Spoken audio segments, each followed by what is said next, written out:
Is number এটা আসলে কি করে, সে দেখে যে কোনো একটা ইনপুট, সেই ইনপুটটা আসলে কোনো নাম্বার কিনা। তো আমরা কি করতে পারি, আমরা যেটা করতে পারি সেটা হচ্ছে আমরা লিখতে পারি এরকম যে 10 একটা নাম্বার, 10.1 এটা একটা দিতে পারি। আবার লিখতে পারি এইভাবে ডাবল কোটেশনের ভিতরে আমরা দিতে পারি 10। আচ্ছা, আবার আমরা এভাবেও লিখতে পারি যে 10/0 এভাবে লিখতে পারি।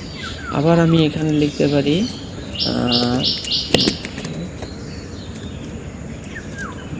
তো আমরা কোনো একটা সময় কমপ্লেক্স নাম্বার শিখছিলাম, কমপ্লেক্স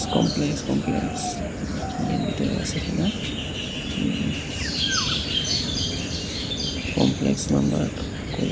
যাই হোক, আমি কমপ্লেক্স নাম্বার একটা লিখি, ঠিক আছে। কমপ্লেক্স নাম্বার লেখার জন্য আমাদের যে ইয়ে ছিল আর কি, সিস্টেম ছিল, সেটা কেমন, আমরা প্রথমে লিখতাম কমপ্লেক্স, তারপরে আমরা ভ্যালু দিতাম, এটাকে দিলাম 4, তারপরে দিলাম 0, ঠিক আছে। দেওয়ার পর সে আমাদেরকে একটা কমপ্লেক্স নাম্বার দেবে।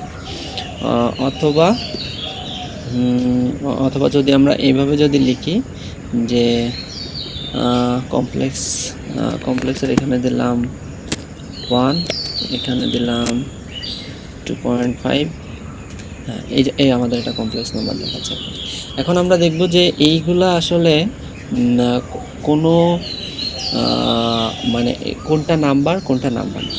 তো তার জন্য আমরা চেক করার জন্য কি করব, আমরা ইজ নাম্বার দিব। এখানে ইজ নাম্বার দেওয়ার পর আমরা প্রথমটা নিলাম, নেওয়ার পর জাস্ট এন্টার দিলাম। দেওয়ার পরে আমাদের দেখাচ্ছে যে এটা আসলে একটা নাম্বার, এটাও নাম্বার, এটা ফলস, তার মানে হচ্ছে এটা নাম্বার না, এটা ফলস, এটাও নাম্বার না, এটাও ফলস।